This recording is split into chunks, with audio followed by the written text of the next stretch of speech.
दहाय अबावबा नुसनदोंमोन आं आयु मा बुस्थु बेलाय गोलावना गुसुं खान्दाना गिदिर मा बुस्थु बेलाय मा बुस्थु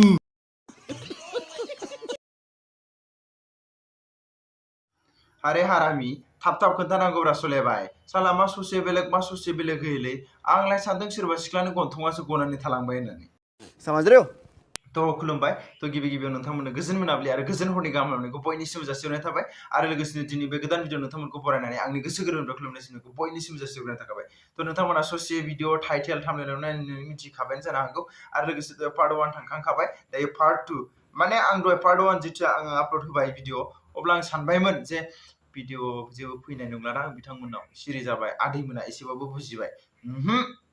गङाव माने एसे मानजिना हैनायसो जादों गङाव माने एवथुना हैनानै सौलायसिनथारबावनोसो नागिरदों जिखियानो जाया मानो मा जाबावखो बिदिब्ला जों नायलांनि मानि थाखाय होननानै बुंब्ला सोरनाबा गस्लाया जिलांबायबो जानो हागौ अनसुआ मैयानो लास्ट मोनसे पस्ट खालामना दोनदोंमोन मोजां खामानिखौ बिसोरनो मावखायो जेब्ला गोरोन्थि मावो अब्लासो आं फैयो जेब्लासिम प्रकाशआ कन्ट्रोभार्सिनि भिडिअ लाबोगोन आंबो फैबाय थागोन जुखेगानि हिसाला जोंहा आदैयाबो डेन्जारसो खम नङा माने बिथांनिफ्राय कन्ट्रोभार्सिखौ जेबो फोजोबा आरोना जेथियासिम बिथाङा रिप्लाइ होगोन अब्लासिम बिथाङाबो रिप्लाइ होबाय थागोन होननानै बुंखादों तो अब्ला जोङो प्रकाशआ बिनि सायाव मा रिएक्ट खालामफिनबावगोन दानि बावै थौदो बिदिब्ला नायनोसै जम राजा जाना साजा होगोन नामा आयु अनसुआलाय एसे जम राजानिबो आखाइ दंना जम राजानि खामारब्रा एसे गोदोफोर उन्दैफ्राव आरो दा सेंग्रा समावबो एसे एनै फाप मावबाय खोमालै बै जिरायनायफ्राव मोस्रोमफोरखौ बुथारफ्लांबाय खैजिमाफोरखौ बुथारफ्लांबाय मालाबा गाफ्लांबाय बे फापखौ एसे उद्रायना होलै आदै माने एसे जिउखौ गोलाव मोननायनि दे आदै दे नों गोरोन्थि मावफेरा मालाय डेन्जारेसलै इसोरसोदां मे मार्चनि बिफा नामा नों आंनि नाम्बाराथ' होखानाय फेस टु फेस मिट खालामनि दे हिम्मत दङना गैया बाय जेखियानो जाया मानो बे समाव आं जोबोद गोजोननाय मोन्दों आरोना बै समाव माखासे बुंब्रनाय बाथ्रा आरो लोगोसेयैनो माखासे माने बिथाङा बुंब्रनाय बाथ्रा तो बिथाङा दिनै सिमान जादों जे प्रकाश आदैया जे बेफोर आं गोरोन्थि मावफ्लांदों आरो आंनि खुगानिफ्राय गोरोन्थि ओंखारफ्लांदों तो दिनै सिमान जादों आं गोजोननाय मोन्दों आरो लोगोसेयैनो आं लास्टाव फंनैसो बाथ्रा बुंगोन तो आरो जों फरायफिनलांबावनि इसिं खनायावनो आरो बिसनायावनो मानोथो बिमा बिफा जाबाय थाखोब्रा आंजों फै कन्टेन्ट नांगौब्ला हिम्मत दं जानो माबा मोनसेथ' बाहाना बुंखासिगोन नों आंजों थाफैदो नों भिडिअ खालामबाय था हिम्मत आसे जुदि फेस टु फेस गाइखेर जाना देरदोंब्ला गाइखेर ना बियारा रिप्लाइ होब्ला दाय जायो नामा सैथो आरो पइन्टखौ फोथायनो हाया नामा लोंनानैसो देरदोंमोन नामा रा दैखौथ' आङो बारा लोंग्रा बायदि नुवा दै नुनायालाय खिन्थु एसे गान्जा सोबग्रा बायदि नुयो आरो नोंथांमोनालाय माबायदि नुयो आरो लोगोसेनो नोंथांमोननिबा बे कन्ट्रोभार्सिनि गेजेराव सोरनिया गोरोन्थि जादों सोरना गोरोन्थि जायाखै आरो बेसेबां गोजौआव लांबावनांगौ आरो लोगोसेनो बे नांलायनायखौ स्टप खालामनांगौ ना मानांगौ नोंथांमोननि कमेन्टखौ बेयाव कमेन्ट बक्सआव होदो अब्ला आं फरायनो मोनसिगोन ना रायजोफोर थ' बिदिब्ला आरो मा होनफिनदों अनसुआ नायनि बिदिब्ला अनसुआ मा होनफिनदों नायदो नोंसो जम राजा जानो नागिरबाय दं सैमानि लानजाया माब्लाबाबो सिदा जाया जेरै नों लानजाय गोरोन्थिखौ सिमान जानायावबो देरहानाय दं नों बेखौ बुजिनो हायाखै ना गोदो उन्दैयाव गाइखेर खम मोनजादोंमोन लोगोखौथ' हमगोन आं नोंजों खिन्थु नोंसो फैनांगोन आंखौ नांगौबा आंनावसो फैनांगौ गैया नङा दङ आदैनावबो एटिटिउडआ डेन्जारसो आदैयालाय गार्ड साथामसो लाबावलायो नामाब्रा एसे सोंनांगोन आदै आरो गार्ड नांगौबा आंखौबो खोन्था आरो केमेरामेन नांगौबा खोन्थालाय आं थांगासिनो थ' बिदिब्ला जों ससे नायलांबावनि गाबोन फै बासनि खरसा हरगोन न' टेनसन ओमफ्राय बिथाङा अनसुआ होनदों आं लोगो हमग्रा मानसि नङालै आंखौ लिंहरब्लाबो आं थाङाबा जायनो आंखौ नांगौ बेसो आंनाव फैनांगौ स' बिदिब्ला आरो प्रकाशआ बुंदों हिम्मत गैयै मानसिजों रिप्लाइ होना टाइमखौ मानो लस खालामबावनो आं वान साइड सुबुं होनना नों सिनाय जानो गिदों नामा डिटेल्स खिन्था जायो गिदों नामा गिनाङालै भाइ अपेन प्लेटफर्म होखाथारबाय आं फैथारदो दे बाराबा खार भारा लाना फै खरस खिन्थाहर बिसनाफ्रावनो रोनावस्लायस्लाय ना मा होनो हिम्मत गैयै बिसनाफ्रावनो रोनावलाबायग्राजों आंलाय मा टाइम होबावनो रा ना मा होनो अनसु दालिनि ओंखाम जाहोआलै दागि आयै मासि मोजां सानसेखौलै आदैनोलाय गारि भाराबो मोनबावगोन फ्रि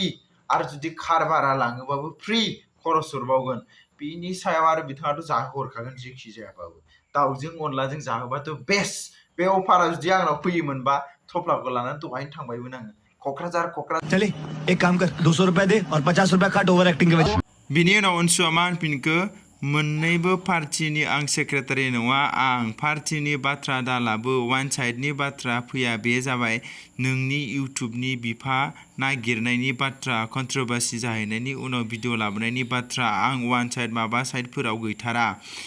बाय इउटुबा अनार दङना गैया बुंलाय बाय साइडआवनो रिप्लाइ हरनाय थानायखौ लायाब्ला नों पइन्टआव जेनजानो गिदों नामा अनसुआ मा होनखो बिदिब्ला दं बेखौथ' गासिबो मिथियो बिनि अनगा नों आंनि रावनिबो नङा इउटुबा रावनिबो बिफानि नङा जायनो गोसो चेनेल खुलिनो हायो बेयाव नों मा बुजिखो बड' इउटुबार मिटनिया इउटुबारजों इउटुबार कन्ट्रभार्सि बन्द खालामनांगौ प्रकाश अनसुआ होनदों आं रावखौबो सिनाया जानो हागौ नोंनि दुश्मन प्रकाश नार्जारिया होनदों सोर बादा होखो चेनेल खुलिनायखौ दैखरनि एम्बु नालाय बे बाहेरनि खोथा डिटेल्स मोनथिजोबनो गोसो जाया फै बेखायनो सानैजों लाइभ रायलायगोन आइ एम रेडि बाद दोनलै हायाब्ला सर्ट क्लिप लायै नखर खुंलायबाय था आंनि भिडिअ होना ना मा होनो आंनोबो एसे पार्टि जाहो आंनि भिडिअ बानायना खामायनायजों नोंथ' बादा होआखै खिन्थु मा बुजिखो नों आलफ्रेड होननायाव सही पकड़े हैं अनसुआ लास्टाव बुंबावदों आं लकेलाव मिट खालामा दुबाइयावसो एफाथो थाखा जासोदोंबा फ्लाइटनि टिकेट दानना हर आदा प्रकाश फ्लाइटनि टिकेट आदै सिन्था गैया बेखौ नुबाय सिअ अफ इउटुब 2 बिलियन होमबा फ्लाइटखौनो गंसे बायना हरनो हागोन नोङो थ' जेखियानो जाया मानो थ' आदै टिकेटआ एसे आगोल बगोल जायोबा गांसे आंनोबो आंबो थांगोन थ' जेखियानो जाया आरो मोनसे नुबावदों जोङो मिम्स नैबे आरे बिमा गैया बिफा गैया बबेनिफ्राय जन्म जालायखो आदैमोन आरो लास्टआव आं बेखौनो बुंनो नागिरबाय थ' बेयाव बुंदों जे प्रकाश आदाया नों इसोर नामा नों गोरोन्थि मावफेरा नामा होननानै सोंदों आरो अनसुखौ अब्ला बिथाङा एसेबाबो गावखौ हमदांनो हाबाय आदा प्रकाशआ आरो लोगोसेयैनो बिथाङा बुजिबाय आरोना बिदि बुंजाया बिदि बुंजायो थ' जों गासिबो ससियेल मिडियानि गेजेराव जों सोलोंदोंसो लार्निं खालामदों जों रावबो गोरों नङा जों गासिबोखौबो मिथिखाया जों सोलोंदों थ' मा होनो जुदि माबा मोनसे खैफोद गोलैबासो अब्लासो नों बुजियो होननाय आरोना बिदि बेबायदिनो आरोना थ' बिथाङा दिनै बुजिबाय आरो बे बुजिनायजोंनो जोङो गोबांनो ससियेल मिडियानि बाहायग्राफ्राबो बुजिबाय बिदि बुंजाया होननानै थ' एसेबाबो मिथिबाय गावनि गोरोन्थिखौ एसेबाबो सिमान जानायखौ नुनो मोनबाय आं गोजोनदों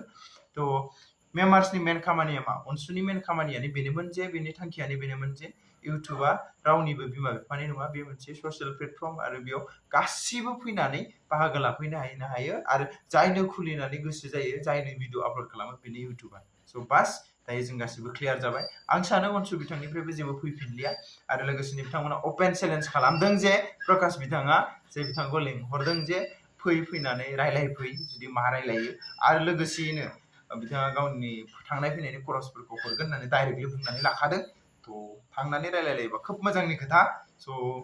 जोंनि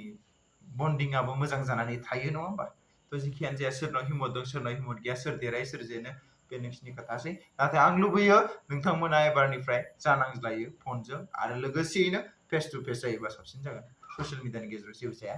जोबथारनायाव जों माखासे बाथ्रा नुनो मोनदों जे नोंथांमोना नैबाव नाय बेयाव नाय स' नाय नोंथांमोन पेज बिगोमा नोंथांमोन स' नोंथांमोना अननानै गावनि पेज भेलुखौ देखायोबा साबसिन जायो नङा होमबा थ' जिखियानो जाया आं बे समाव बेखौनो बुंगोन जे थाखुमा मावनाय खामानिया जेबो मोजां जालायबाय थाखुमा मावनाय खामानियाव जेबो गोजोननाय गैया